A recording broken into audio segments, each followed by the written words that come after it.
This is Coogan Cassius for Eiffel TV in association with Macklin's Gym Marbella. We're in Glasgow this morning. Before the press conference starts. It's very blue in here, isn't it? Apologies to people viewing at home. If I it's look lit like a here, smurf. but it may not look. If you're watching in black and white, this is blue. It's not just the light. How are you, Edward? Very well, old boy. I'm had a nice couple of weekends with a family. You know, just being a normal parent and husband and spending time with the kids, and it's been nice. I actually cooked a roast dinner yesterday. I heard. From scratch. I've done them before, but I've sort of said to the missus, like, when do the potatoes go in? How long does the meat need? Do you know what I mean? But yesterday, from scratch, went out, bought everything in the morning. Where did you go to buy it? I went to Waitrose in Billericay. Of course, yeah. Well, actually, you know, Billericay, there's only a Waitrose. Yeah. So I'm not being a snob, but I'd go Tesco's if there was one, but there wasn't. Bought all the potatoes, peeled the potatoes myself, carrots, broccoli, parsnips, Yorkshire pudding. It's the only thing I didn't prepare the Yorkshire pudding, it was frozen one. Nice leg of pork, which I like. I like to have mint jelly or mint sauce with like all my roast meats.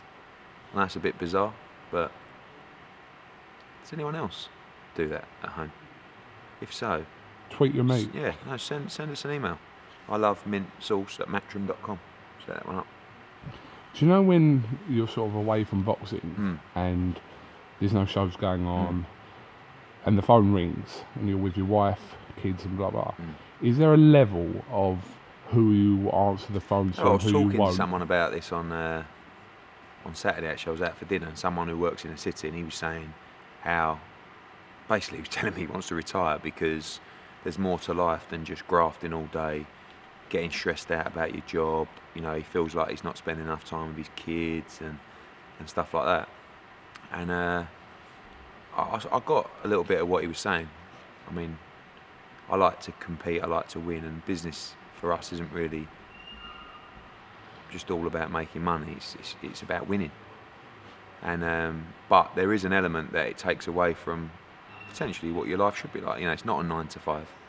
You know, you can't just go home and turn the phone off and stick it in a drawer, wake up next morning and go to work. So, you know, and sometimes you'll find yourself on the phone. You know, it might be an interview or it might be trying to make a deal, and your kid's pulling your leg saying, "Daddy, come and play this, play that," and you shh, listen, go away. You know, I might say to my missus, "Take her inside," and it's wrong, really, isn't it? But you know, it's life, and don't know really where I'm going with this. But in answer to who would I pick up the phone to, you'd have to be quite important to get me to pick up the phone while I was at home with the kids. But I will come back to you once I've put them to bed or something like that. But you'd have to be, you for example, you might not even get a phone call that night. What if I was to text you and said, "Ed, urgent, ASAP"? I'd call you straight away. The urgent text always kills me. So because it's like normally I'd pick up my phone. I think any of my fighters that phone me, if it rings, I'd just pick it up and just tell them, "Look, I'm with my kids, what's up? I'll call you in a bit," or whatever. But whenever you get a text saying urgent, call me, that always means disaster. Especially from a trainer. No, from a trainer, manager or fighter. That means I'm out. You know? I remember when KELL Brook was fighting Chavez, I was getting on a plane. I think I was flying to the Nathan Cleverly fight. And I had a missed call. I looked at my phone, I had a missed call from KELL's dad. So I said, just on a runway about to take off. And he went, "It's urgent, call me." Right? And I just replied, "How bad is it?" And he replied, "Bad." And that was that he was out to fight. But, you know, generally an urgent call me is never good news. Whoa. Bit more light. Yeah.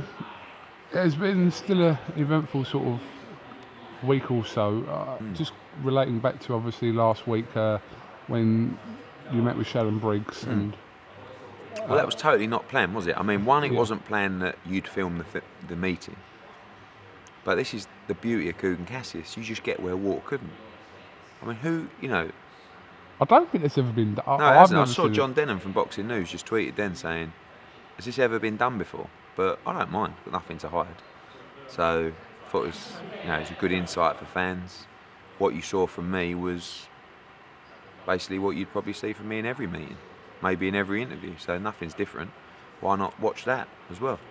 Have access to that. I mean, I think in the age we live in, content is key, and you have to keep refreshing content. It's got to be different. You know, you interviewing me sitting here, it gets boring after a while.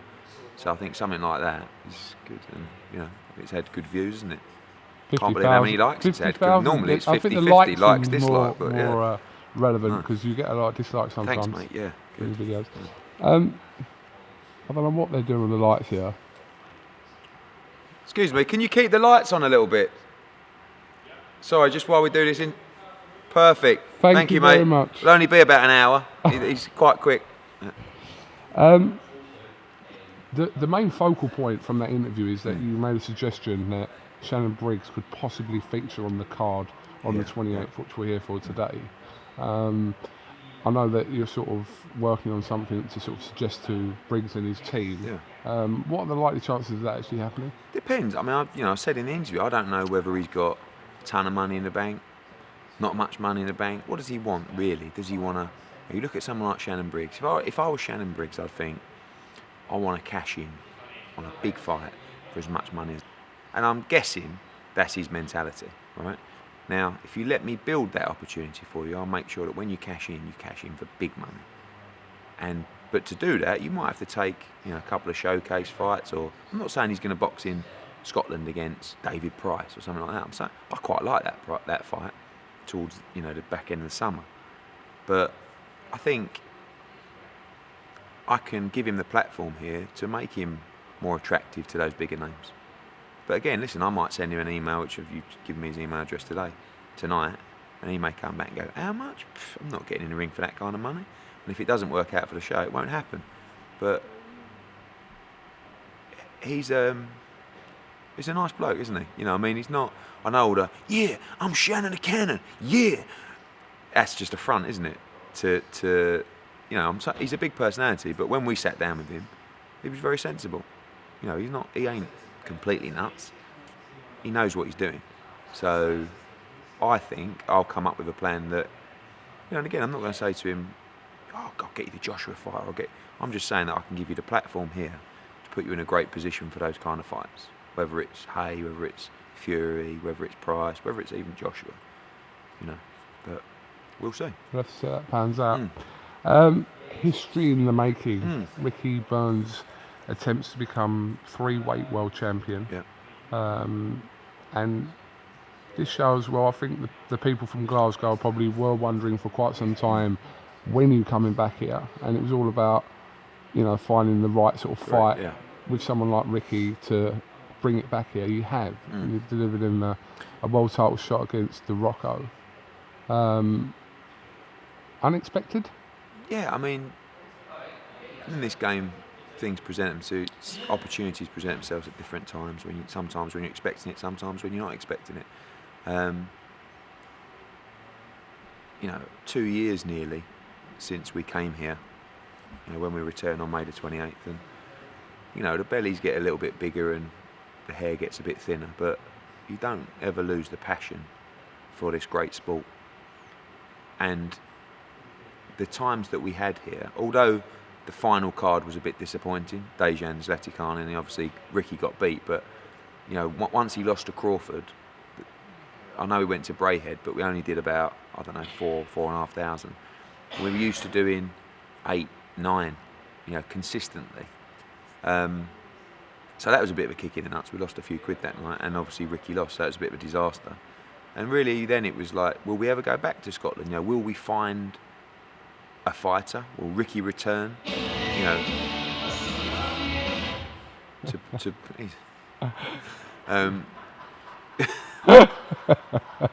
you know, will he be in fights that can headline up here? Will there be a new era of Scottish fighters coming through? And you know, the answer for all of those has been yes, because we've managed to find a world title fight for him against Michel de Rocco. Even better that he was at light welterweight. And I think, you know, a lot of people say, no, keep him at lightweight. I think Burns, you know, ideally, I think Burns would probably like to weigh about 9'11", 9'12". But obviously, you know, I'm not huge on catchweight fights if we can try and avoid it. And when he fought Figueroa, eventually Figueroa came in about 10 stone 2, but was probably over 11 stone in the ring. And that was too big for Ricky, and it showed in that fight. So we had opportunities to fight a final eliminator against Zepeda for the Flanagan fight. They're going to try and move Verdejo very quickly into that WBO mandatory now. I think that'll be done in the next few months. So, but we had the opportunity to try and slip in there. Tough fight against Zepeda. But then this fight came about. ROCCO was supposed to fight Benavidez for the regular title, with the winner fighting the winner of Broner against Theophane.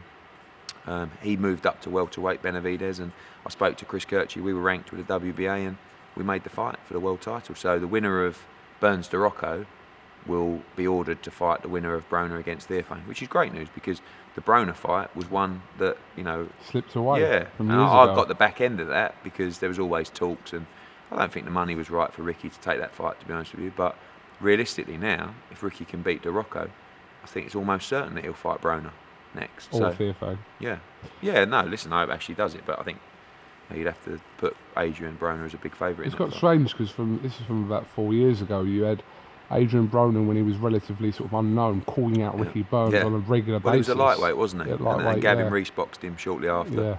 I thought Broner was excellent at lightweight. You know, when I was ringside, front row, to watch him against Gavin Rees, and he was a beast at lightweight, mate. Adrian Broner. I mean, the size of those two. I know Gavin wasn't, you know, huge, but Broner was a great lightweight. I think, you know, light welter. He's obviously still a good fighter. Welter, I don't think he carries the power or strength, but yeah, fingers crossed Ricky can beat ROCCO, and then he'll get the Broner fight if he beats Theophane. On this card also, you've got the British title fight between Tyrone Nurse against the favourite up here, Willie Limond. Yeah. It's an interesting fight in itself. Yeah, I think, you know, the light welterweight division domestically is flourishing now after so long in the dark, really. I mean, you've got obviously John Wayne Hibbert is going strong at the moment. You've got Dave Ryan, who's fighting Garrido. You've got Tyrone Nurse, who won the title. You've got Tommy Martin, who just lost out. You've got Jack Cattrall, who's a good young prospect. I think you've got a really good, apologies if I've missed anyone, but you know, you've got a really good potential there of kids coming through. I know that Willie Limond fancies the Ricky Burns fight if he can beat Tyrone Nurse. Could be a big fight in Scotland, but I think Tyrone Nurse will be a favourite going into that fight. I think he's a great fighter, actually, Tyrone Nurse. I think he's underrated, and I think you might see him just come out of his shell a little bit more now, having won that Lonsdale belt. I made a suggestion to you on the way up here of a fight you could add to this card, didn't I? Yeah. Wadi Camacho versus Stephen Simmons 2. Do you know what? Wadi Camacho against Stephen Simmons 1 was such a disappointing fight. I mean, the last few rounds were quite exciting because actually Wadi was winning, and then Simmons just stopped him late, didn't they? I think the last round, wasn't it? It wasn't a great fight first time round. It's a nice little undercard fight, I think. You know, it's good banter, as I say. So therefore, you got to put it on, haven't you? but on a serious note, I think that the rematch of that kind of fight, when a fight doesn't live up to expectation in the first fight, generally the second one's a bit better. You know, and I think that second one would be a bit better. I mean, Bellew Chilemba, for an example. The first fight was decent, but the second fight was an all-time classic. Classic, yeah. Absolutely. Talking about Tony Bellew, huge news, obviously, that he'll fight Ilunga Makubu for the vacant title, for the vacant WBC title. I know he's been on at your case for such a long time, and he wants that green belt, the green and gold belt. I mean, there's another example there of opportunities that just present themselves when you least expect it. You know, I've been working my nuts off trying to get Tony a world title fight. You know, we were close with Ramirez for the IBF. Then it looked like he had to defend against Gassiev in a mandatory. So we moved on to Lebedev, you know, and then all of a sudden Lebedev decides to fight Ramirez for unification. That was a killer. You know, then you look across the divisions, Glowacki with the WBO started having some really good conversations with Leon Margulis, his promoter, but they'd half promised him the Steve Cunningham fight, and then they decided that was the fight they were going to take. Could we fight him after? No, he has to fight Usyk in a mandatory. And it's like every door you try and open was just jammed shut. And it's difficult when, you know, I'm close with Tony, and I really want to deliver him this world title. You know, I believe he can win it. I want to deliver it at Goodison. I think he's been a fantastic servant for the game. I think he's improving. I think he showed a huge amount of balls in the Masternak fight, and I think he deserves a world title fight at cruiserweight. So, but you know, and then it was moving on to Shumanov, maybe looking at that fight for the WBA regular if Lebedev unifies, and it was difficult. And then one day I just got a phone call to say, you know, that Ziad looks like he might retire from the sport. He's got a terrible injury, and you know, he won't be back till end of the summer, if at all. And you know, this fight against Makubu was, you know, I think it's been postponed once already. So they're going to put him into recess, or you know, and make a vacant belt. So I phoned up Maurizio Suleiman and just said, look, you know, Bellew's highly ranked in the WBC. I think you've got Duradola against Bradis having an eliminator. I think we're next in line. Have you seen Creed? And Maurizio says, yes, it was brilliant. I said, we can recreate that at Goodison Park. Because you know, in that film Creed, the WBC belt was on the line as well. And he loved the idea. And obviously, Tony's already boxed for the WBC belt at light heavyweight as well. And we opened negotiations for Makubu. It was difficult, but you know, we got it done. It's a tough fight. I mean, probably, you know, the man on the street don't know a lot about Makubu. Speak to people in the sport. I mean, even he's opened up. I think he's nearly a 2-1 favourite in the fight. You know, it's a really tough fight. And Tony has never been given any of these opportunities. You know, he went to Canada to box Adonis Stevenson for the WBC light heavyweight. I know he boxed Nathan, you know, for the world title initially, a very close fight. And now he has to fight Makubu, who is a really dangerous southpaw who can punch, who's technically good. It's a really tough fight. But I've done my job now. I've given him the shot, given him a shot at home, and now he's got to do the business, and I really believe he will. So you basically sold the fight to Suleiman on the back of Creed. his performance in Creed? Yeah, no. Partly that's how you know, but it was mainly going down the rankings, and he was next in line. There's a couple of people not available because they're in mandatory positions or they've got fights scheduled. So, and it's a good fight, and you know, Makubu needed a fight quickly because he's been waiting a long time for Ziad, and it looks like Ziad is going to be out for some time. I know Tony Bellew's dream is obviously to fight for the world title at Goodison Park, but realistically, is that a strong possibility of that happening? It's very realistic. I mean, it's definitely our preferred venue. It's the only venue we're looking at the moment. June the 4th is the date. That also looks like it'll be the same night as Klitschko Fury, if rumours are true, which is good news for British boxing, to have a super night. And I think Everton are showing a strong desire for it to be there. Obviously, we have to get the maths right and bore people with that, but you know, it needs to make sense to Everton Football Club. It needs to make sense for us, for Tony Bellew. But I can do something there much different than I can do at the Echo Arena. I can build a strong night for Liverpool boxing, you know, with some big fights. Could be Stephen Smith defending his world title if he beats Pedraza. Could be Callum Smith, European title fight. Could be Paul Smith in a big fight. Could be Martin Murray. You know, could be David Price coming back in a big fight. So there's loads of fights to be made. What sort of numbers would you? Don't know. I mean, look, you know, I know that if I put Bellew against Makubu at Echo Arena, it sells out comfortably. It's 9,000. At Everton, you've got something completely different, never been done before. You know, I don't know whether it does 20,000. I think 20,000 is probably a low number. You know, I think I'd hope. Does it do 30,000? I don't know. I'm pretty good.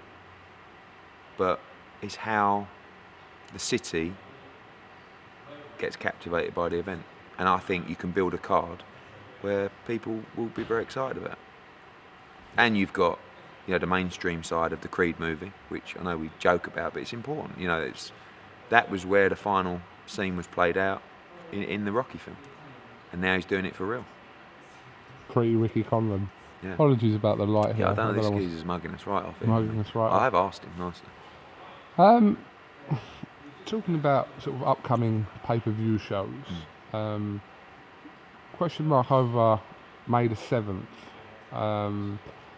you got Crowler and Barroso in Manchester, but we've also got Amir Khan fighting Canelo in Las Vegas. I'm assuming that sort of with Sky sort of covering the press conferences and sort of been following the build up to the fight so far, that they're in the running to show this fight. Am I wrong in saying that, or correct in saying I that? think they'd like to show the fight, but I think when you look at the pay-per-view model, obviously you've had February the 27th, April the 9th. If Klitschko Fury go June the 4th, of course, that's a fight that you have to try and get, versus Khan Canelo, because it probably does twice, maybe 3 times the buys, and it's the world heavyweight title.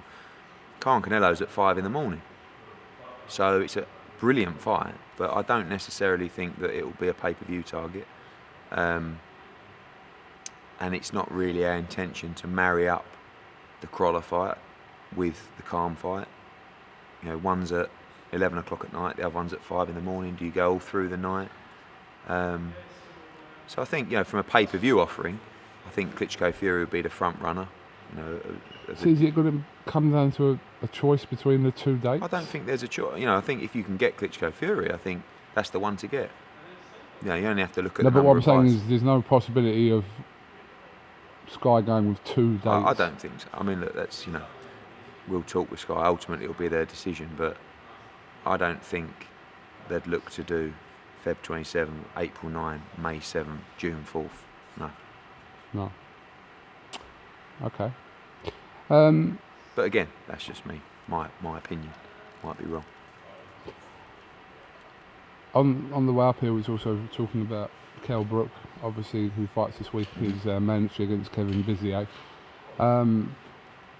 Frustrating for KELL BROOK, obviously, over the last 18 months. Sure. I know people give him a lot of stick and gets a lot of abuse about not being in these big fights, and the mandatory situation has come full circle round.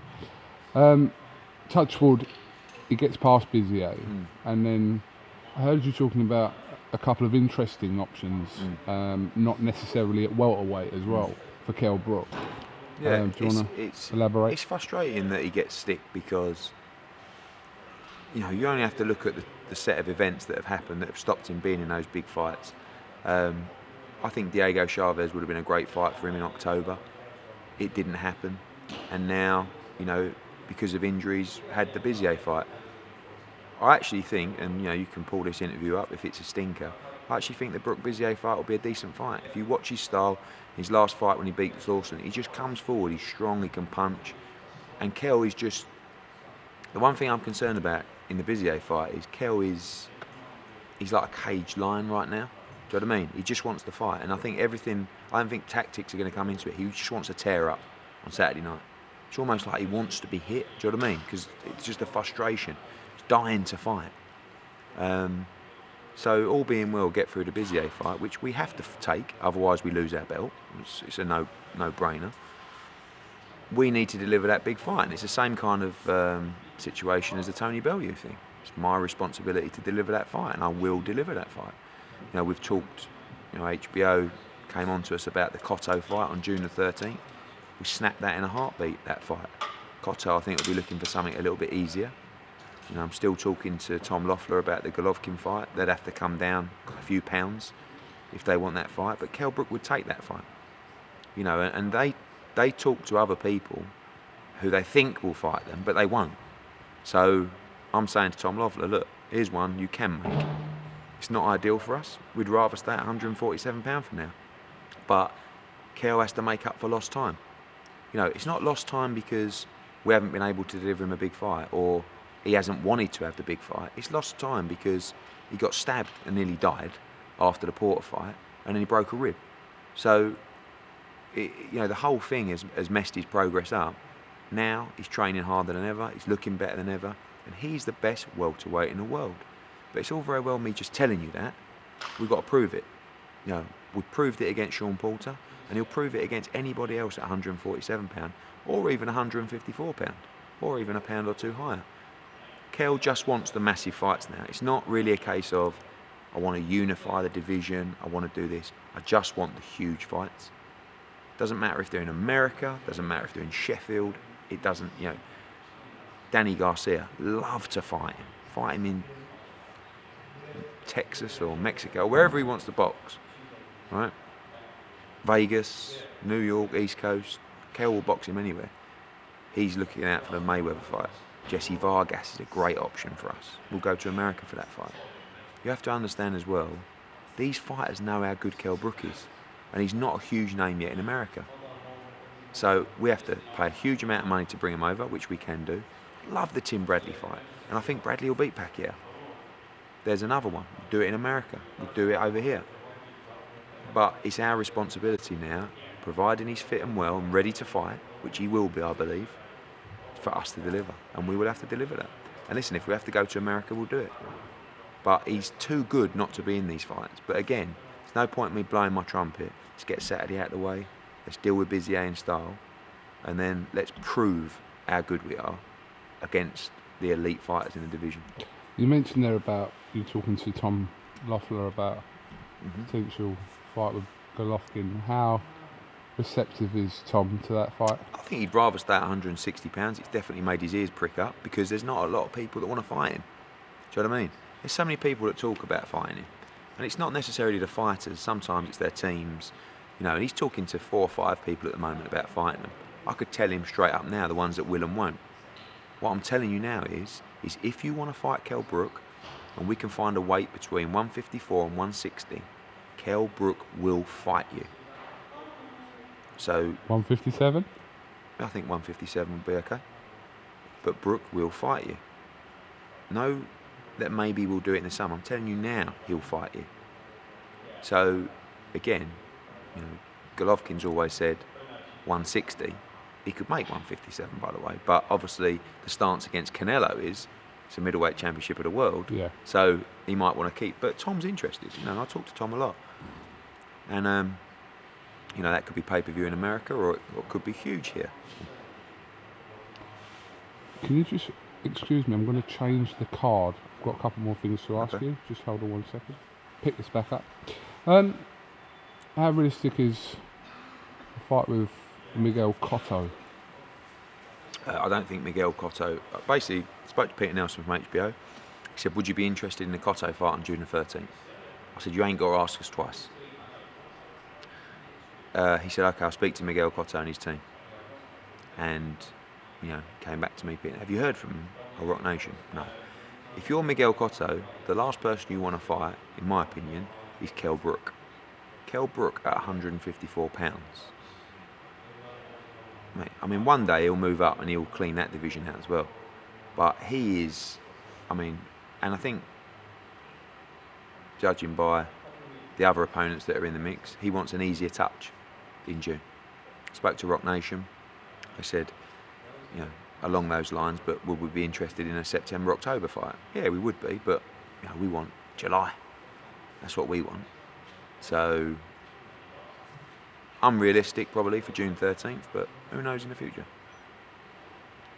I'm just switching subjects completely here. Anthony Joshua, 9th of April. If he is to come through it, changes. Where's the wood? Shit. Yeah. Oh, Yeah. There you go. If he comes, hopefully he does come through it. You want to plan a first defence June, July time. What would make that fight go to Wembley? Who it is? Or don't you think it matters? It'd have to be a proper fight. But it will be. You know, I think we're already looking at early July for Wembley. You know, whether that's Brook Golovkin or whether that's Joshua in the first defence. AJ is, listen, we could have sold out Wembley for this fight with Charles Martin. And we sold, 16,000 tickets in 90 seconds? So, I mean, would he have done 80? I don't know, he would have done 50 or 60. But let me tell you, April the 9th is going to be absolutely huge. The anticipation for that main event, if AJ can do the business, and I believe he will, this kid, man, is going to be absolutely huge. Huge. Not just boxing huge, sport huge, worldwide huge. This could be one of the biggest athletes the country has ever had. But we have to beat Charles Martin.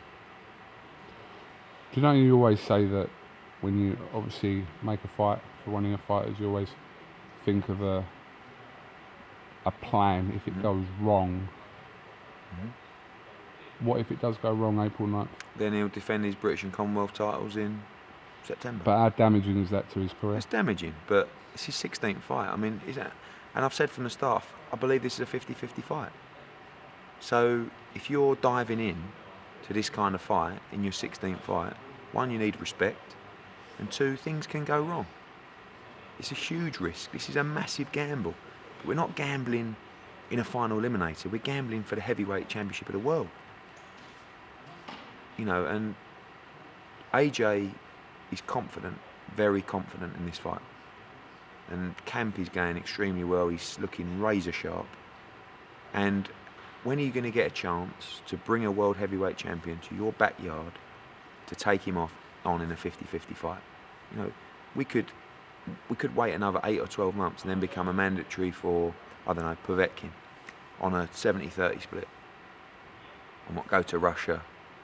We're doing this at the O2. Yes, it's come too early. But can you beat Charles Martin? I believe you can. And listen, if it doesn't work out, we'll build again and we'll get another shot. But all eyes on the 9th and got to do the business. You added an interesting fight to the card this week as well, or last week, shall I say.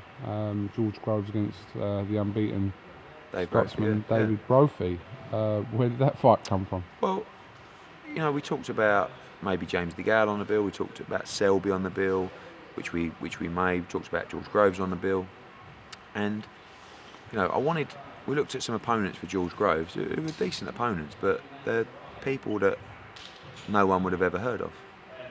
So, where's the value in that? Where's the credit going to be for George?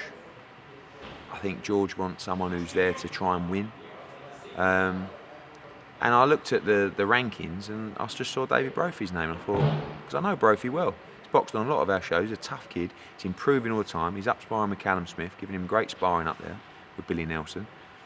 And I just thought, nah, he ain't going to take it. You know. And I spoke to his manager, and he said, yeah, he's interested. Talked about the money. And then he came back and said he'll have it. And I was like, blimey. And it was done. It was done very quickly. I think Brophy feels like he's been in some decent fights and he's ready to let the brakes go. So he wants to be tested. And he said it is a tough fight for George Groves. Brophy is game. You know, he's technically decent. I know his knockout record isn't sensational, but he can punch a bit, don't worry. But he's resilient and he's there to win. And he's undefeated. It's an interesting little fight. And, you know, you want to get someone like Brophy out there early because he's in good nick and he's got a great engine. And if he doesn't, it could be interesting down the straight. But I like that fight, you know, I think it's intriguing. Card's nearly done. I saw you tweet the other day to say you've got probably a couple more to add. Movie when? Probably it will be this week. We've got a debutant start on the bill, and we got potentially another world title fight to add as well. So shaping up nicely. I mean, it's going to be and you know, I have to take my hat off as well to Anthony Joshua, who has the vision. Don't forget, you know, AJ owns the show. This is how we work with our top fighters when we do a big pay-per-view card. Give them all the money. Let them see everything. Total transparency. And with AJ, he sees the value in providing a great card and a great night of entertainment. And I have huge respect for him for that, because listen, it would have been easy for him to say, I don't want to spend any money on the undercard. Let's put a couple of title fights on, we're good. He doesn't. He wants to know who's on. Oh yeah, great. Because he remembers the last one from December 12th, the feedback. Wow, one of the best cards I've been to. And he wants to build the AJ nights as a massive night of entertainment. Not just you turn up, rubbish undercard, main event, over, you know, heavyweight boxing. Either these guys could get tanked out in a round, 2 rounds. It can happen. So you've got to give value for money, and he understands that, and he's very sharp in that respect. So, yeah. Selby Hunter, obviously. Good fight, really good fight. Mandatory for Selby. Hunter's very skilled. He's here to win. Tough upbringing in Philadelphia. You know, that's a really tough fight for Lee Selby. But I think he's so pleased, Lee, to be back at the O2. You know, the atmosphere. Obviously, we went to Phoenix. It just wasn't the same. He couldn't raise his performance. He needs to be. You know, Lee's quite a nervous character before he goes in the ring. He's got the nerves and the goosebumps. You need that to make you sharp, and the O2 does that for Lee Selby. And I think he'll put in a great performance against Hunter. Just going to finish off by asking you whether you watched my interview with James DeGALE from 2 days ago. Yeah. And say interestingly, when I was asking him a few questions about, you know, him fighting here, which he obviously states he's got a huge desire to do. Quote James DeGALE. Blame me. Ask Eddie Hearn. Yeah. What's the situation there? It's more a numbers thing, really. I mean, you know, what I was talking about earlier is we want to put top fights on the show. We've got to make the numbers work as well at the same time. That's my job to provide that job for Anthony, Joshua. Spoke to Al Heyman and his team, gave them the numbers that I felt that DeGALE against Medina, you know, the value of that fight in terms of the numbers, and just decided that, you know, it'd be more cost effective to do the fight in America on Showtime. I don't think the fact that it was Rogelio Medina helped James too much. The Oozcats Guy fight was a really good fight, and we looked to do that on a standalone fight. I also wanted to do DeGALE Medina on May the 14th, but James was desperate to fight in April because he wants to get another fight in potentially August. So all in all, it didn't really work out. I would have loved James to box in the UK, but you know, the decision wasn't mine in the end. As you know, obviously we've got a team of people now working on James DeGALE, Al Heyman, Ambrose Mendy, me, James, his mum and dad. So you know, amongst us all, the decision was taken that they'd rather box in America than the UK. So, like I said, I don't think the fight helped that much because, you know, I don't think it was. I actually feel that he should have boxed Bute here, but I think the right thing to do for James is to box Medina in America actually, and especially tie in with a Jack Bill, because obviously that's a fight, you know, going to try and make.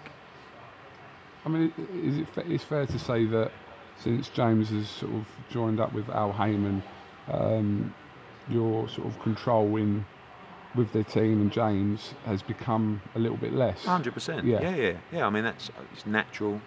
No problem with the deal. It works for everybody. I don't think you can really maximise your UK opportunities if you're boxing in America, even, you know, once or especially twice. I feel like after the Darrell fight was a time that he should have jumped on the UK market, but he went to, you know, listen, I mean, he's getting paid well, so I'm sure he's not too bothered, but I would have liked to have seen the Bute fight in the UK. The Medina fight is a you know, it's not a tough sell, but it's not as attractive as the Jose Oozcats Guy fight. And I think probably on the Jack Bill in Washington, he's probably the right place for it, to be honest with you. So, yeah, I'm not as involved as I was. So I can't make, you know, the sole decisions. And the decision was made by Al Heyman to fight in America next. But mainly because, you know, there wasn't enough money to generate over here. Quote James DeGALE again, calls you the man of British boxing. Yeah. But your personal relationship with James is no, still I'm very fine. close to James. Yeah. Listen, we mix with similar people. We go out in the same kind of spots. I'm very close to James DeGALE. I don't see him as much as I'd like to see him. I don't have as much involvement as I'd like. In an ideal world, I'm not saying I'm a control freak, but I believe I know exactly what to do with my fighters. And you know, some decisions get made that you don't agree with, but ultimately, you know, the deal that was done. I've got a couple more fights with James. Who knows what will happen after? I'd like to work with him for the rest of his career. My concern is that haven't missed the boat in the UK, but we're not as big in the UK as I would like him to have been at this point. But he's been paid well to fight Bhutan. He'd get paid very well that Medina in consideration for that fight. So, you know, the danger is when you go to fight Badou Jack, where does that happen? Because that fight should be a pay-per-view fight in the UK. But we haven't seen enough of James since the Darrell fight to perhaps warrant that.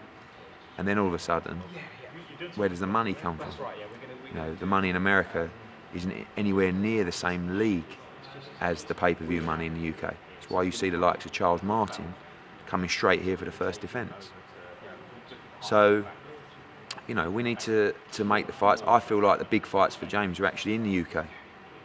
Groves, Murray, even Abraham, if he gets through Ramirez. Callum Smith, you know, will fight Badou Jack.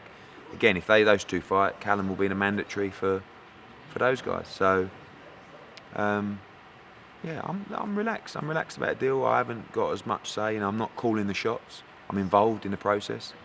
You know, he'll box on Sky Sports, which is important to us, and I talk to him a lot. Our personal relationship's great, but there'll be some things I agree with, some things I don't agree with. I believe James should be fighting in the UK, but you know, when we let the team know how much money's available for them to fight, they chose to fight in America. Have you got anything else you want to tell us before we wrap it up?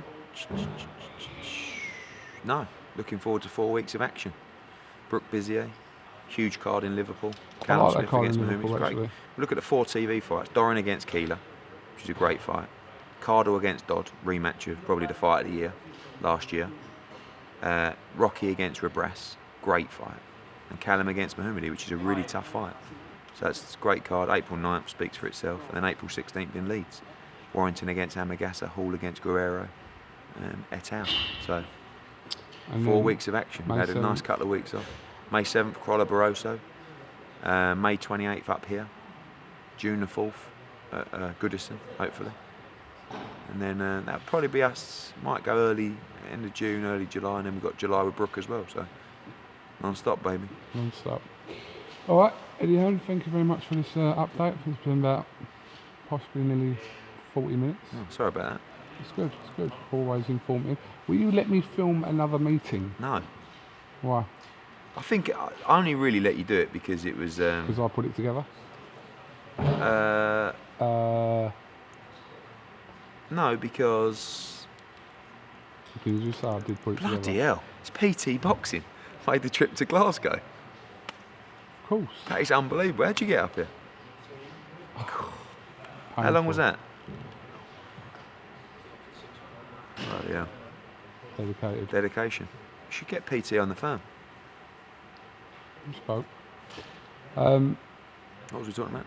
But let me film some. No, because I think but because it was Shannon and Cannon, I just felt like it was right. You know, if it was a private meeting, then I wouldn't even let you in the door. But I don't know, it just felt right. Felt like this is a good moment. Eddie Hearn, thank you very much. All to IFL TV, and we look forward to the press conference today. So having a look who's on the top table there. Charlie Flynn, Willie Lemon, Alex Bryson, Ricky Burns, Michelle DeRocco, Chris Kirchie, Tyrone Nuss. Of course, Ricky Burns. Shannon the Cannon. Possibly. Yeah, Shannon the Cannon. Thank you very much. Thanks, mate.